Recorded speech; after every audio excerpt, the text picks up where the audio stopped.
Les requins, on se retrouve pour cette nouvelle vidéo.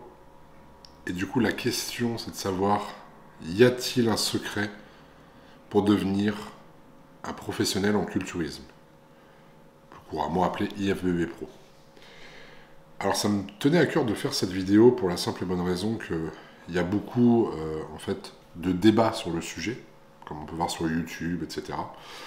Euh, D'ailleurs, vous avez pu le voir encore plus par rapport, malheureusement, aux événements récents dans le culturisme, avec notamment de nombreux décès sur les athlètes professionnels, notamment Sean Roden, etc. Donc voilà, je pense que d'ailleurs j'avais fait une vidéo, hein, je vous invite à aller la voir sur Sean Roden, sur la mort de Sean Roden, et, euh, et sur le culturisme en général à haut niveau.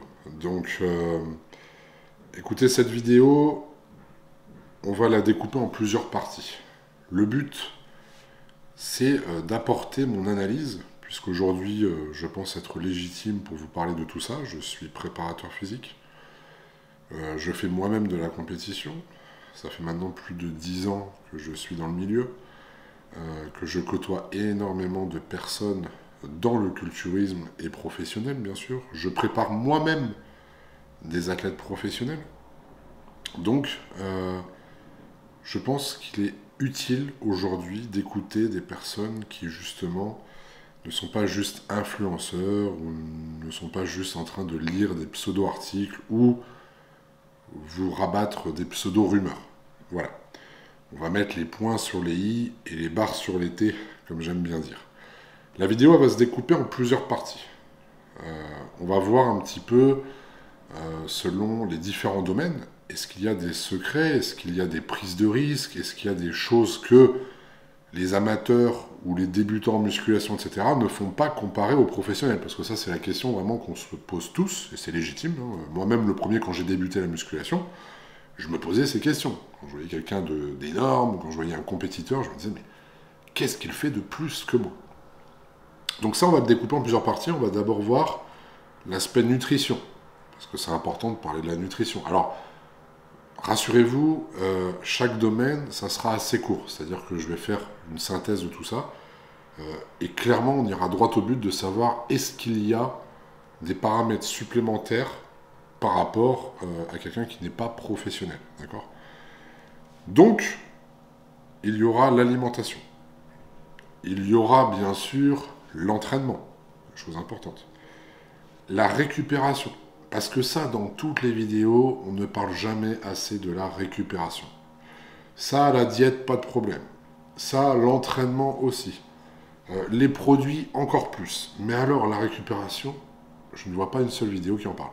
Et c'est un point super important. Rappelez-vous, les 3 piliers en musculation, c'est alimentation, entraînement et repos. La chimie en fait partie, surtout à un certain niveau, mais ça vient compléter la pyramide. Ne pas oublier les bases, les amis. Et bien sûr, comme je viens de le dire, on va parler aussi de chimie, on va parler de produits, etc. Et rétablir la vérité sur certaines choses, montrer aussi les dérives que peuvent avoir certains athlètes, d'accord? Parce qu'il y a énormément de dérives aussi, ça fait partie de ce sport, du haut niveau, etc. Et ce n'est pas le seul domaine touché de toute façon. Donc, les requins, je vous invite à rester sur cette vidéo. On lance l'intro, on se retrouve tout de suite après et on démarre, on perd pas de temps. A tout de suite.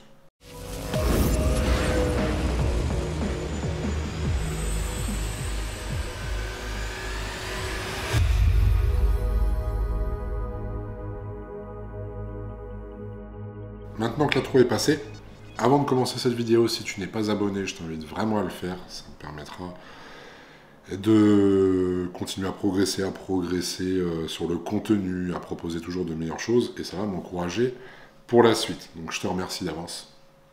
Je vous remercie d'avance. Je sais pas.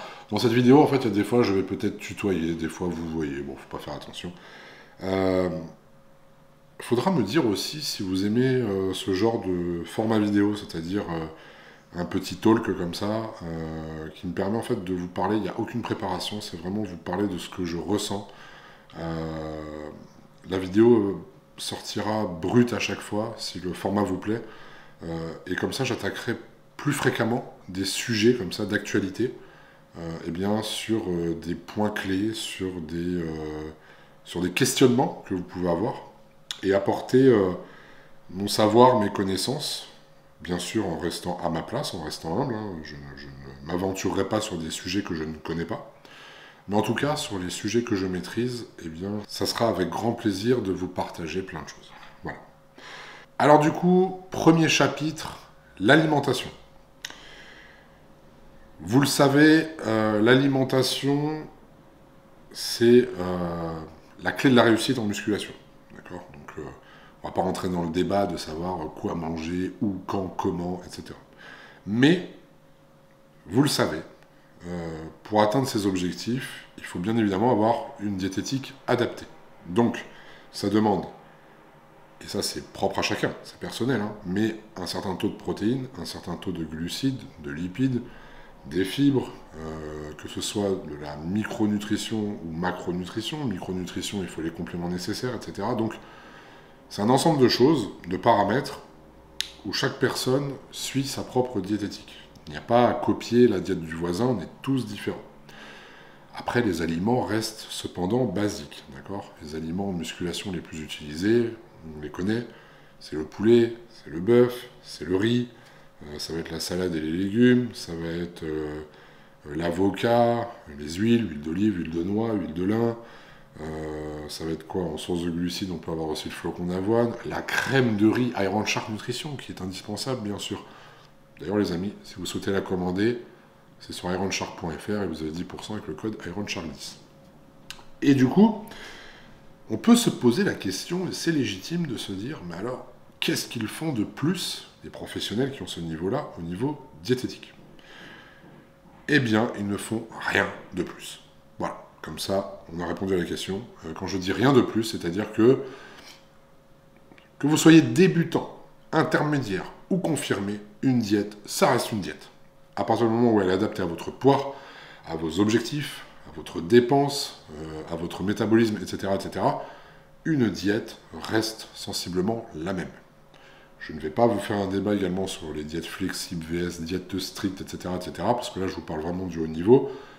Croyez-moi qu'à haut niveau, il n'y a pas beaucoup d'athlètes qui font de la diète flexible, etc. Non, on est sur une diète calibrée avec un taux de protéines, un taux de glucides, un taux de lipides, etc. Donc, le plus important, eh bien, c'est de toujours suivre sa diète. Il n'y a pas de paramètres magiques. Ce n'est pas parce que vous allez augmenter un peu votre poulet, ce n'est pas parce que vous allez manger plus fréquemment, j'en sais rien. Ces paramètres-là, en fait, vous devez déjà les appliquer lorsque vous êtes débutant. Donc, il n'y a pas de magie là-dessus. Ce n'est pas parce que vous allez consommer énormément de compléments que vous allez prendre beaucoup plus de masse musculaire. D'accord? La masse musculaire, eh bien, ça vient avec le temps. Il faut de la récurrence, il faut de la rigueur, de l'assiduité. Voilà, tout simplement. Et je pense qu'il y a beaucoup de personnes qui oublient ce paramètre. C'est-à-dire que manger ces 6 repas par jour, par exemple, tous les jours, eh bien, sur l'année, ça vous donne tant de repas, tant de prises alimentaires. D'accord? Mais à contrario, la personne qui va louper, par exemple, un repas dans la journée, en soi, c'est pas forcément très grave, mais un repas sur une journée, multiplié par le nombre de jours dans l'année, 365, eh bien vous avez 365 repas en moins par rapport à une autre personne. Et c'est énorme. C'est là où vous ferez la différence déjà, rien qu'en parlant de la diététique. C'est la rigueur. Je ne dis pas également qu'il ne faut jamais faire d'écart, etc. Ça, c'est un autre débat. D'ailleurs, point important, parce que je pense que vous allez forcément soit m'en parler en commentaire, soit vous dire, bon, il attaque ce sujet qui nous tient à cœur de savoir pourquoi, aujourd'hui, on voit beaucoup de bodybuilders, etc., faire des cheat meals, manger calorique, et vous vous posez cette question. Ça, je pense qu'on va plutôt attaquer ce sujet-là dans la partie chimie. Je vais vous expliquer pourquoi, parce que les deux sont liés. Aujourd'hui, on ne peut pas, en fait, se dire, en étant naturel, en étant débutant, sans prendre de produits, se dire je vais faire un cheat meal tous les jours, etc. Je vais faire comme un bodybuilder pro qui fait 140 kg. Ça ne fonctionne pas. Et tout ça, je vais vous l'expliquer. Donc au niveau de l'alimentation, on est quasiment pareil. Voilà. C'est un plan, une routine, il faut la suivre. Et ça, sur le long terme. Les résultats viennent avec les années, les années et les années.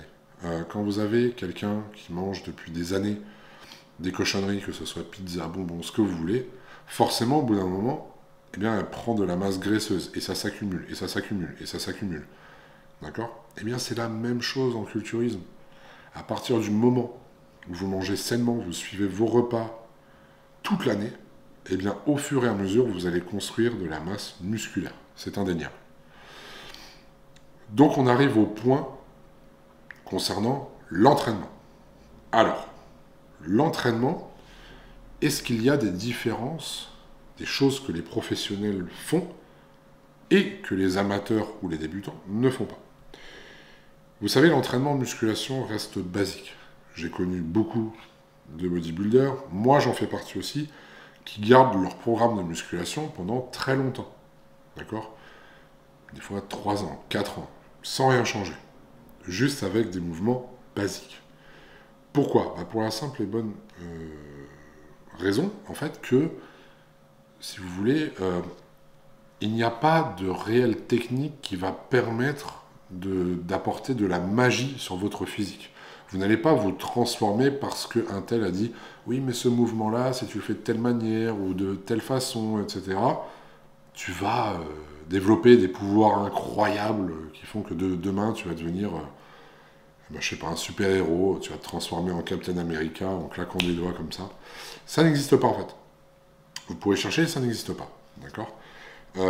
Par contre, il est intéressant de mettre en place des techniques d'intensification quand ça fait des années que vous vous entraînez. Eh bien, mettre des techniques d'intensification, ça permet de passer des caps, d'accord? De choquer et de stimuler vos fibres musculaires. Donc, ça peut être vraiment super intéressant. Mais, déjà, lorsque vous débutez, entraînez-vous de façon basique et surtout, mettez de l'intensité dans vos entraînements. Combien de fois, lorsque je vais en salle et je regarde les gens s'entraîner, c'est une catastrophe. Une distraction par le téléphone. Ça m'est déjà arrivé aussi, hein. C'est pour ça que des fois je me rappelle moi-même à l'ordre en me disant « Eh oh, c'est bon, on coupe le portable, terminé ».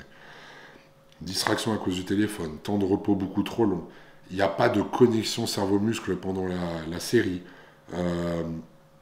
Vous poussez pour pousser en fait, mais sans prendre de recul, sans ressentir les choses. Arnold Schwarzenegger l'a dit d'ailleurs, lorsqu'il s'entraînait, il cherchait à ressentir les choses, à fermer les yeux, à se concentrer sur les fibres musculaires qu'il voulait justement solliciter. Et le problème en fait, déjà vient de là. C'est-à-dire que quelqu'un qui est assidu à l'entraînement et qui a une bonne démarche, une bonne méthodologie sur son entraînement et surtout beaucoup d'implication dans ce qu'il fait, aura forcément beaucoup plus de résultats.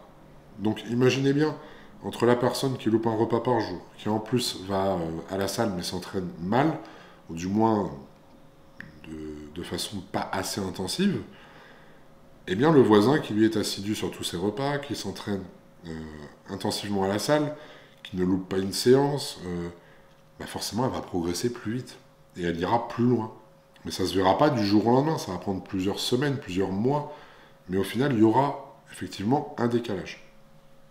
Donc, sur l'entraînement, rien d'exceptionnel. C'est pareil, oubliez les vidéos, vous voyez les bodybuilders soulever des charges énormes, faire les bourrins, ça c'est du spectacle, d'accord? C'est pour YouTube, c'est pour vous impressionner. Mais la réalité, elle est autre que ça. C'est-à-dire qu'ils ne peuvent pas s'entraîner tout le temps comme ça. Vous imaginez bien qu'au niveau de la récupération, ce n'est pas possible. Donc, effectivement, certains sont très forts, ça je n'enlève pas la force qu'ils ont, mais ils ne peuvent pas s'entraîner comme des bourrins H24. C'est pas vrai, d'accord? Un des bodybuilders les plus forts, c'était Ronnie Coleman, par exemple. Donc, niveau entraînement, pas de magie. À la limite, on va chercher certaines techniques pour isoler tel ou tel muscle pour façonner l'image. Vous voyez, le culturisme à haut niveau, c'est du détail. C'est du détail. On va chercher dans le dos un petit peu plus de rhomboïdes, un petit peu plus de petits ronds, etc. Sur les pecs, on va chercher un petit peu plus de volume sur le haut du pec, sur la partie claviculaire, etc. Donc, on met en place des solutions pour aller chercher du détail. Mais lorsque vous n'en êtes pas arrivé là encore, parce qu'il y a de la marge avant de monter pour chercher le détail, hein, entraînez-vous sur des choses basiques et impliquez-vous à 400%. D'accord? Concernant, j'en ai pas parlé aussi dans le sommaire, mais la génétique. Alors, la génétique, est-ce qu'elle rentre en jeu, oui ou non? Eh bien sûr que la génétique rentre en jeu. Euh, Vous savez quoi, ce point-là, on va l'aborder juste après le point sur la chimie, etc. Parce que je vais faire un rapprochement, justement, entre les deux. Donc en attendant, on va voir la récupération. Alors la récupération, souvent est un paramètre hyper négligé chez les débutants, chez les amateurs, etc. en compétition, mais pas chez les professionnels. Là, quand je parle de récupération, je ne vous parle pas juste de jours off où on ne va pas à la salle, je ne vous parle pas non plus des longues nuits de sommeil, loin de là. Je vous parle vraiment, pour la récupération, eh bien, de techniques qui poussent l'organisme à récupérer plus facilement. Par exemple, des massages. Est-ce que vous entendez autour de vous, dans les salles de sport, des personnes qui vont régulièrement se faire masser? Eh bien non. Et ça, c'est une erreur, d'accord? C'est ce qu'on appelle massage deep tissu. C'est-à-dire qu'en fait, on va en profondeur dans le muscle pour éliminer les toxines, pour drainer, et pour augmenter justement la récupération musculaire. C'est très important. On enlève aussi ce qu'on appelle, un peu dans le jargon, enlever des nœuds, en fait. Hein. C'est-à-dire qu'en gros, lorsque vous avez des contractions, des fibres qui ne sont pas bien détendues, etc., on va chercher justement à drainer ces parties-là pour enlever ces nœuds, pour faciliter la récupération, la circulation du sang au sein de vos cellules. Donc, c'est vraiment, vraiment important d'accorder de l'importance sur la récupération. Et bien sûr, je ne vous parle même pas du sommeil, qui est juste primordial. Sachant que moi, je suis très mauvais élève là-dessus, puisque maintenant, depuis quelques années que je suis entrepreneur, forcément, eh bien, j'ai eu la qualité de mon sommeil se dégrader. Et c'est une erreur. Mais c'est aussi un choix de vie, on va dire, presque temporaire. Alors ensuite, puisqu'on voit que finalement, pour faire simple, il n'y a pas de réelle différence sur l'alimentation, il n'y a pas de réelle différence sur l'entraînement, hormis le fait voilà, d'être vraiment carré, d'être assidu. Bon, la diète, c'est pareil. Alors, bon, la diète, évidemment, ce que je n'ai pas précisé, c'est qu'il y a les quantités qui vont différer d'une personne à une autre, mais en même temps, c'est normal. Si vous comparez un bodybuilder de 70 kg et un bodybuilder de 140 kg, on n'a pas besoin des mêmes apports. La récupération, fortement négligée chez les amateurs et les débutants, parce que c'est pareil, ça coûte aussi de l'argent, on est d'accord. Faire des massages, des tissus, etc., il faut un budget. Mais, dans d'autres pays ou à d'autres niveaux, c'est beaucoup plus pris en considération. Il faut le savoir. Et enfin, on arrive à l'élément clé, où on va parler de la chimie. Donc ça, je sais que vous attendez beaucoup, durant cette conversation, entre vous et moi, entre toi et moi, sur la chimie. Est-ce qu'il y a vraiment des choses incroyables, des secrets que l'on ne connaît pas pour atteindre un tel niveau? Parce que là, on entend de tout et les gens fabulent autour de ça. Comme je l'ai dit, on va également, dans ce chapitre qui parle de la chimie, parler de la génétique. Parce que les deux sont liés et vous allez vite comprendre pourquoi. Alors déjà, est-ce que tous les bodybuilders amateurs prennent des produits, utilisent la chimie pour la compétition? Vous vous doutez bien que pour sortir les physiques que la plupart sortent sur scène, et je vous parle des ligues par exemple comme la NPC, IFBB, etc., effectivement, je ne pense pas qu'il y ait beaucoup de monde naturel. Moi-même, je prépare des athlètes naturels, mais en général, on ne les envoie pas dans les mêmes fédés. On va les envoyer plutôt dans une fédération justement qui se prône naturelle parce que le volume n'est pas le même, la sèche n'est pas la même, etc., etc. Il faut faire très attention à ça. Ensuite, concernant la chimie, vous avez pu le voir, je pense, dans plein de vidéos, notamment de mon ami Rob, que je salue,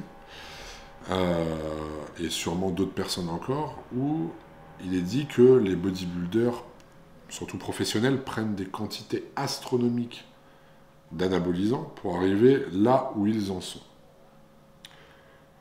Eh bien, je dirais que c'est à la fois vrai et à la fois faux. Encore une fois, je vais expliquer pourquoi. Lorsque les personnes qui décident de franchir le cap, justement, de la prise de produit, déjà pour un niveau amateur, vont prendre une certaine quantité de telle ou telle molécule. C'est comme ça. Mais ensuite, pour passer un cap, pour continuer d'évoluer, il va falloir soit que ces personnes-là fassent une pause, eh bien pour que les récepteurs ne soient pas saturés, pause de plusieurs mois, soit les personnes vont être obligées au bout d'un moment d'augmenter un peu le dosage pour que le corps puisse réagir. Donc souvent, les personnes qui enquillent beaucoup de compétitions, qui les enchaînent, eh bien, ne peuvent pas faire une pause de plusieurs semaines ou mois. Donc elles vont vraiment commencer en fait à augmenter le dosage de leurs produits. Alors, il y a deux façons de faire. La personne intelligente qui va y aller étape par étape et qui vise le long terme en se disant, voilà, tant que j'évolue, je ne touche rien. Si je stagne, j'augmente un peu. D'accord. Mais il y a aussi l'autre façon de voir les choses. Je veux éclater le plus vite possible, je veux que ça aille le plus vite possible, quitte à prendre de gros risques sur la santé, sur l'organisme. Donc ces personnes-là, effectivement, vont envoyer beaucoup plus que les personnes qui ont un peu de recul et qui prennent un peu plus leur temps.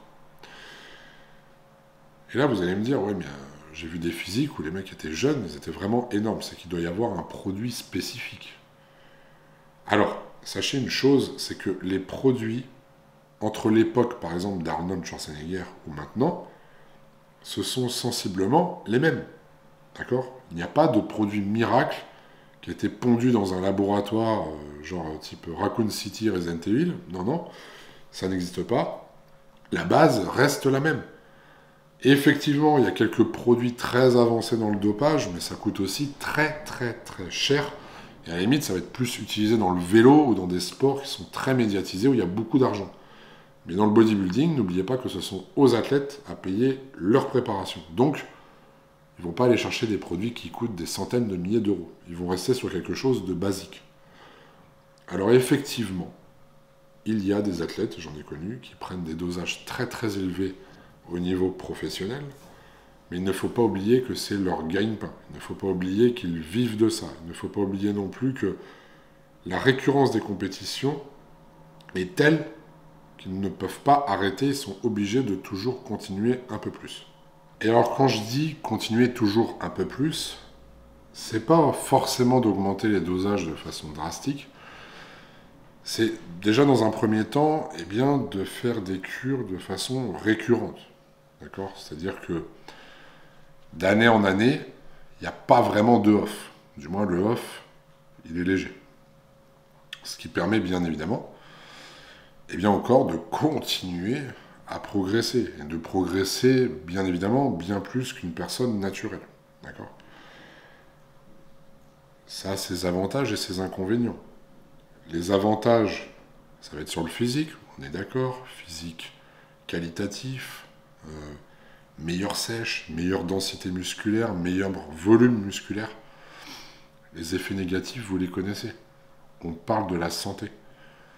On parle d'une santé qui se dégrade à petit feu. Quand je vois des vidéos disant que les personnes qui prennent ce genre de produits, ce sont des inconscients, etc., vous pensez réellement qu'un athlète professionnel n'a pas conscience des risques qu'il prend? Moi, il y a un truc qui m'interpelle. Il y a un truc qui m'interpelle. Je ne dis pas que c'est vous, derrière votre écran, vous qui me regardez, qui êtes en train de penser ce genre de choses, mais j'ai vu des commentaires sur les vidéos, j'ai vu des youtubeurs le faire, etc., où ils font vraiment passer les athlètes, ou les personnes qui prennent des produits, comme vraiment des abrutis, des guignols. Parce que ils prennent ça, mais ils pensent que c'est anodin. Non, tout le monde sait qu'il y a des risques. Enfin, je veux dire, toute personne sensée sait qu'il y a des risques. Par contre, l'intelligence, c'est de limiter ces risques. Ce n'est pas de se dire, il n'y a pas de risque, il y a zéro risque, parce que ça s'appelle être naïf, ou complètement stupide d'ailleurs, mais c'est d'essayer de les limiter un maximum. Voilà. Mais si vous voulez prendre ce genre de produit, c'est la roulette russe. C'est clairement la roulette russe. Pourquoi? Parce que prenez quelqu'un qui fume des cigarettes, prenez quelqu'un qui boit de l'alcool. Eh bien, si vous voulez, ces personnes-là, il y en a, elles vont fumer pendant 15 ans, elles n'auront jamais le cancer du poumon, par exemple. Mais vous allez aussi avoir des personnes qui ne vont pas fumer, ou très peu, et qui vont déclencher un cancer du poumon très rapidement. C'est propre à chacun. En fait, on a chacun notre résistance face aux attaques extérieures. Et ça en fait partie, tout simplement. Donc il faut contrôler tout ça. Il faut essayer de limiter les risques. Et surtout, et c'est là où je vais parler de génétique, écoutez bien ce que je vais dire. C'est très important.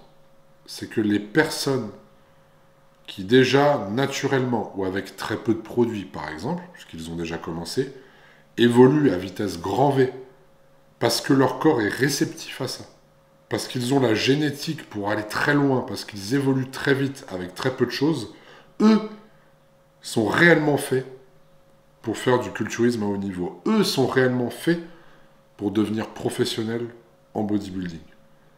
Mais par contre, quelqu'un qui a besoin de prendre des dosages qui sortent complètement de la norme, des dosages de fou, pour commencer à sortir un physique correct, convenable, et qu'il est déjà au taquet, on va dire, en termes de dosage, pour lui, ça va être très dangereux. Parce qu'il n'a pas la génétique propice pour arriver au niveau qu'il faut avoir pour gagner des titres en bodybuilding à haut niveau, en ligue professionnelle. D'accord? Et ça, c'est un danger. C'est-à-dire qu'il faut aujourd'hui avoir l'intelligence et le recul nécessaire de se dire « Ok, je n'ai pas le niveau, je n'ai pas la génétique du moins, pour aller à tel niveau, donc je me stoppe maintenant. Parce que là, je vais mettre ma santé en danger. » Et vous le savez, mes chers requins, que la santé, c'est la priorité surtout.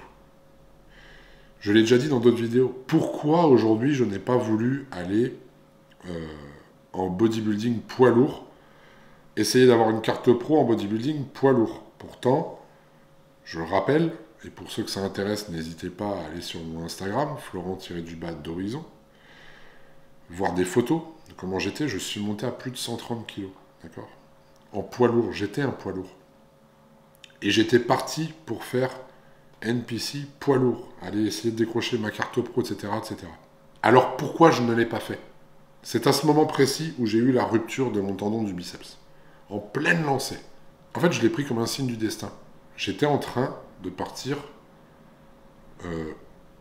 dans une démarche qui n'était pas bonne pour la suite de ma vie. Je parle d'un point de vue santé. Pourquoi? Parce que, par exemple, j'ai toujours bataillé avec mes cuisses. Mes cuisses, je les matraque. J'ai de la force. Je les travaille super bien. Mais pourtant, c'est un muscle que j'ai beaucoup plus de mal à développer, par exemple, que mes bras, que mes épaules, qui, elles, pour le coup, j'ai pas besoin de beaucoup forcer. Et bien, quand vous avez pris conscience de ça, vous savez que vous le savez d'avance, que ça va être, en fait, un handicap. Quoi qu'on dise. Alors, il y a des gens qui vont se dire derrière leur écran, je les comprends. Comme moi, je me suis dit au début. Ouais, mais c'est parce qu'il faut bosser encore plus, il y a une solution. Oui, il y a toujours une solution pour progresser un peu plus, oui. Mais le fait est que, même si tu bosses à 200%, parce que moi je suis très loin d'être un feignant à l'entraînement, et je suis très assidu dans ce que je fais, surtout en ce qui concerne la compétition, quand tu prends conscience que tu as toujours un retard vis-à-vis de ça, et que les mecs sur scène vont te mettre une claque, littéralement, si tu es à haut niveau, pourquoi je mettrais ma santé en danger? À chercher à augmenter le dosage des produits, etc., etc. Pourquoi? Pour essayer de batailler avec des mecs qui, peut-être, eux, en auront mis 2 fois moins, mais ils ont la génétique propice à avoir des grosses cuisses, à être ronds, à être denses, à être... Il y a des personnes qui sont réellement faites pour ça, je vous assure, même en étant naturel. Donc on ne peut pas lutter. Et si on essaye de lutter, on se met en danger. D'accord? Encore une fois, j'ai un discours, et je tiens vraiment à le préciser, qui n'est pas du tout fait pour prôner le dopage ou quoi que ce soit. Au contraire, j'ai beaucoup de bienveillance vis-à-vis de ça. Je rétablis juste la vérité.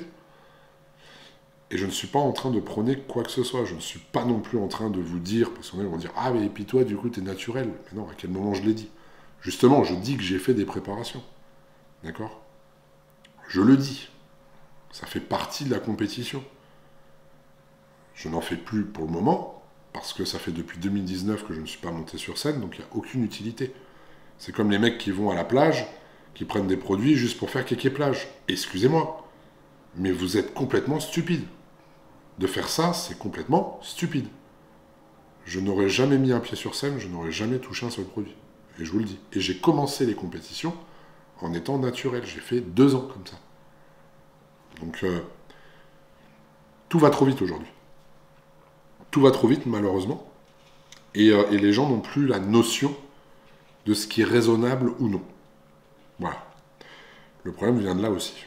Alors après, quand on parle des pratiques, est-ce qu'il y a des secrets, comme le titre de la vidéo finalement, liés à tout cela? Le secret, en fait, c'est de se dire que effectivement, un bodybuilder professionnel, pour faire vraiment une analyse, c'est quelqu'un qui suit sa diète au gramme près, qui ne loupe pas un repas. C'est quelqu'un qui ne loupe pas un entraînement, qui s'entraîne de façon assidue. C'est pas en restant dans son canapé qu'il va devenir professionnel, qui va avoir un gros niveau. C'est une personne qui optimise sa récupération, qui dort bien la nuit, qui fait des siestes, qui a une vie appropriée pour faire du bodybuilding. De toute façon, voilà. C'est indéniable que si on travaille à droite, à gauche, etc., c'est plus compliqué. Il y en a, ils y arrivent, hein, mais c'est plus compliqué. Donc il a un gros repos. Massage, récupération, la totale. C'est quelqu'un qui forcément prend des produits, forcément va utiliser des dosages qui vous paraissent hauts et aberrants. Dédicace à GMK. Ou d'ailleurs, parenthèse là-dessus, hein, quand je suis sur TikTok et Instagram, à chaque fois on dit que j'ai la voix de GMK, je sais pas quoi, donc si jamais il voit cette vidéo, il faudra qu'on fasse un featuring. Pour en revenir à nos moutons, c'est vrai que ce sont des personnes en fait qui utilisent des produits à des niveaux très élevés, mais c'est surtout, et on va pas se voiler la face, que ce sont des personnes qui sont capables d'encaisser la prise de produit.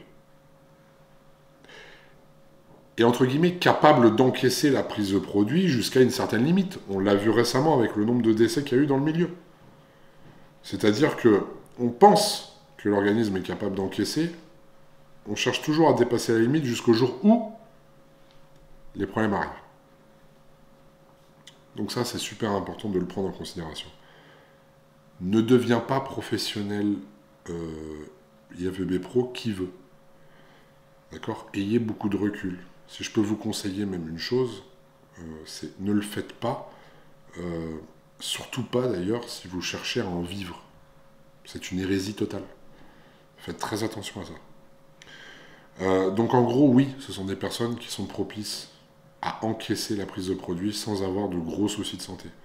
Ce sont des personnes qui ont une génétique faite pour ça. Ils n'ont pas besoin d'envoyer des dosages de psychopathes.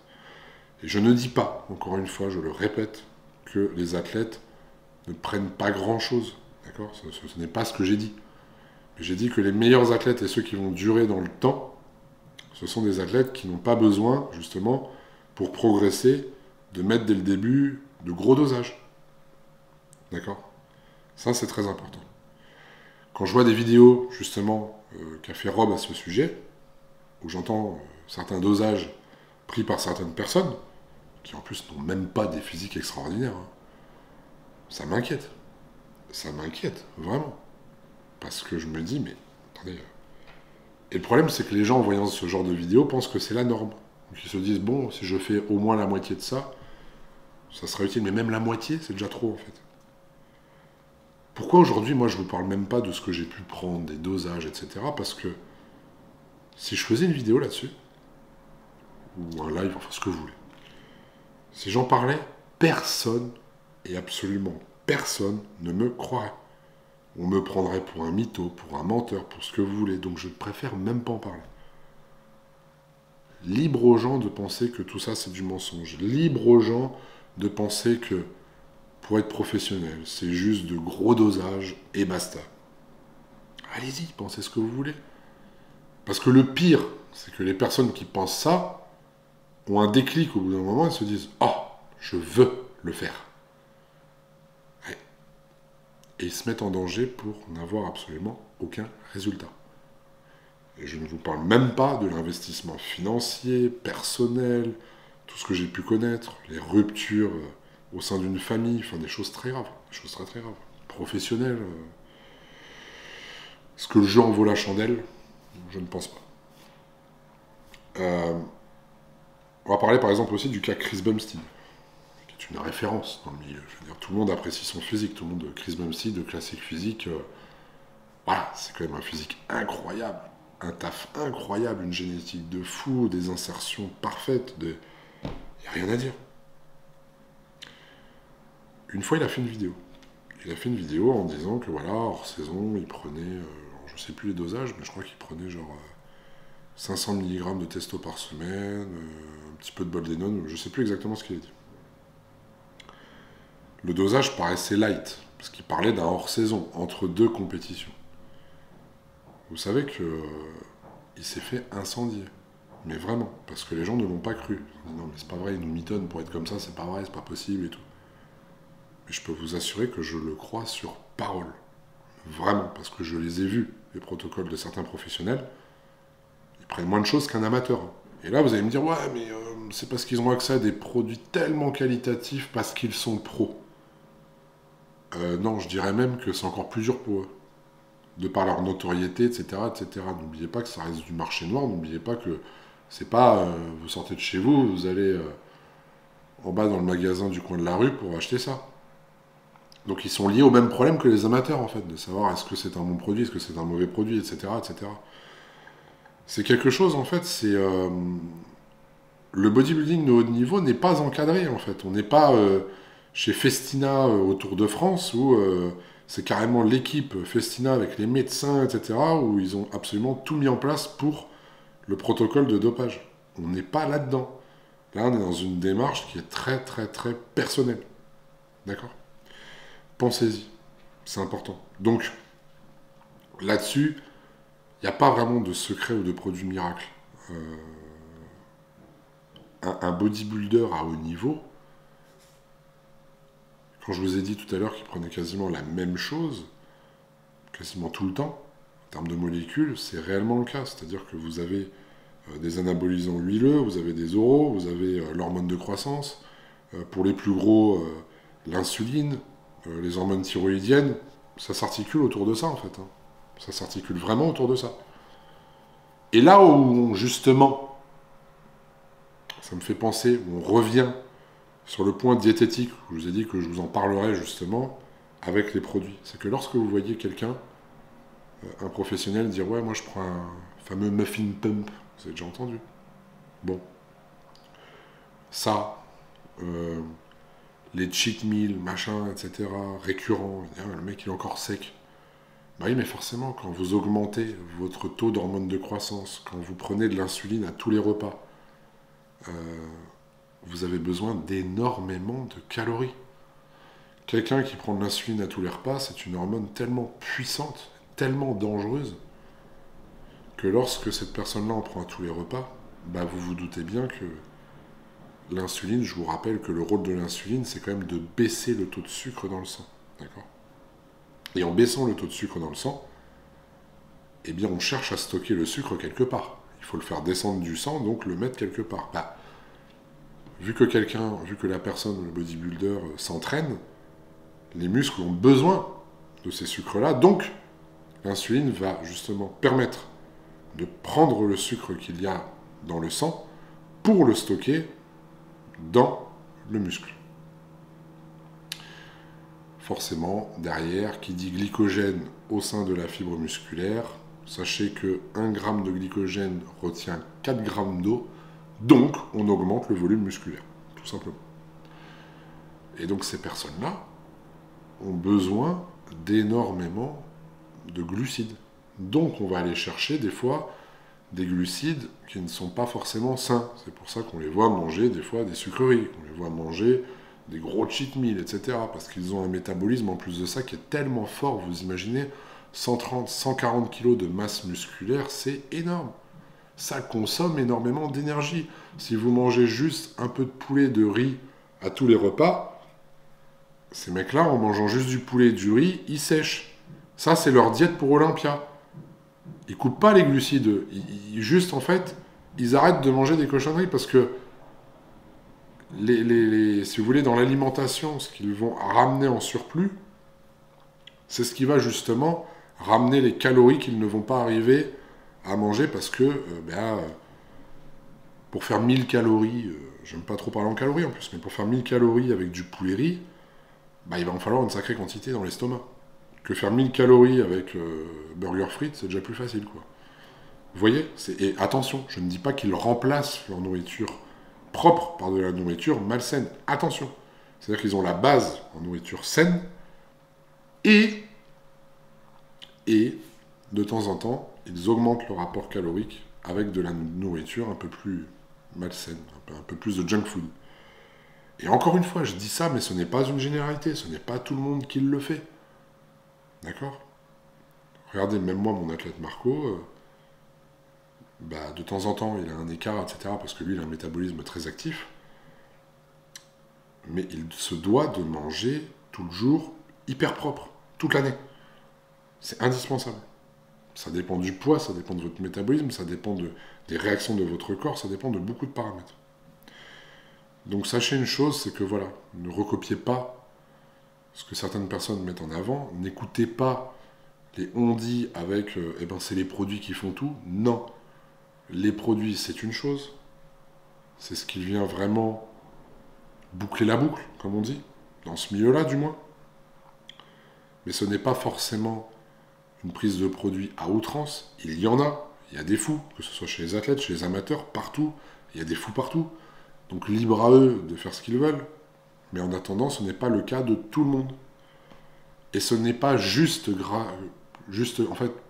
grâce aux produits que vous allez devenir professionnel. D'accord? Il y a vraiment une grosse part de boulot sur l'entraînement, la récup, la diététique. Ne l'oubliez pas, ça reste la base de votre pyramide. En soi, si on fait une conclusion sur cette vidéo, en espérant avoir été clair et concis avec vous, eh bien c'est que gardez votre diète, modifiez votre diète, parce que, encore une fois, même moi en coaching, j'ai fait des choses fabuleuses, justement, avec la diététique. Donc, trouvez la diététique qui vous correspond, ou le coach qui vous apportera ces solutions. Ayez le bon entraînement, la bonne récupération, et laissez le temps au temps. Ne soyez pas pressé. Ne cherchez pas à avoir la summer shape en 2 mois. C'est pas possible, ça. D'accord? Il faut des années, il faut de l'entraînement, il faut de l'assiduité, il faut tout ça. Et si vous êtes compétiteur et que vous voulez aller à haut niveau et être sur le plateau d'Olympia, posez-vous les bonnes questions, en fait, aussi. Posez-vous les bonnes questions. Et faites les choses intelligemment. Mais si je peux vous donner un conseil, surtout, c'est d'éviter tout ça. Et je suis très bien placé pour le dire. Justement, je suis bien placé pour le dire. Ça modifie beaucoup de paramètres dans vos vies. Et ce n'est pas quelque chose qui sera forcément utile sur le long terme. Au contraire, ça peut être destructeur. Donc faites très attention à vous. Faites très attention à ça. N'écoutez pas toutes les conneries de pseudo-youtubeurs et compagnie influenceurs qui n'ont jamais mis un seul pied déjà sur une compétition et qui vous parlent de professionnels, de compétition et j'en passe. Déjà qu'ils ouvrent un bouquin, d'accord? Déjà qu'ils essayent de comprendre comment fonctionne un entraînement avant de parler de produits. Ça sera déjà pas mal. Mais sinon, pour les autres, eh bien, prenez du recul sur tout ça et dites-vous qu'il n'y a pas de vérité absolue, que c'est propre à chacun et que de toute façon, on ne saura jamais la vérité sur tel ou tel ou tel athlète. Tout est différent, tout est propre à chacun et libre à eux de faire leur choix. Mais vous, votre choix, c'est de faire attention et de prendre en considération ce que je viens de dire, c'est-à-dire de se dire que voilà, soit je suis fait pour la musculation à haut niveau, soit je ne suis pas fait pour cela. Mais dans tous les cas, c'est une pratique dangereuse, et dans tous les cas, ceux qui le font, eh bien, il faut savoir aussi respecter ces gens-là, au même titre que moi, j'ai envie qu'on me respecte aussi par rapport à ce que j'ai fait, pour la simple et bonne raison que j'ai travaillé aussi. Et si j'ai eu du résultat, ben c'est parce que j'ai bossé. Voilà, c'est pas on prend tel ou tel produit, on s'assoit sur le canapé et on attend que ça se passe. D'accord? En tout cas, les requins, j'espère que cette vidéo, même si elle est un peu longue, vous aura beaucoup plu. Moi, c'était un plaisir de parler avec vous, de parler avec toi, qui me regarde. Dites-moi vraiment en commentaire hein, si ça vous intéresse ce genre de format, un petit peu long, mais au moins, voilà, ça permet eh ben, de parler ensemble, comme si on était autour d'un café, sur une terrasse, avec l'été qui arrive. Je vous souhaite en tout cas une excellente fin de journée, ou début de journée, ou un bon appétit, ou ce que vous voulez. Un bon week-end, j'en sais rien. Quand est-ce que vous verrez cette vidéo? Et n'oubliez pas de vous abonner. Encore une fois, je le répète, super important. Ça me donne de la force, ça me donne envie de faire tout ça. Donc, merci à vous. Et encore une fois aussi, si vous voulez faire votre commande de compléments alimentaires, c'est sur ironshark.fr que ça se passe avec le code ironshark10. Retrouvez-moi également sur Instagram, sur TikTok, Florent-d'Horizon. Je fais plein de réels. Je donne plein de tips et d'astuces. Donc n'oubliez pas de me rejoindre. Ça fera super plaisir. Et je vous dis à très vite en tout cas. À bientôt. Ciao, ciao. Kiss les requins.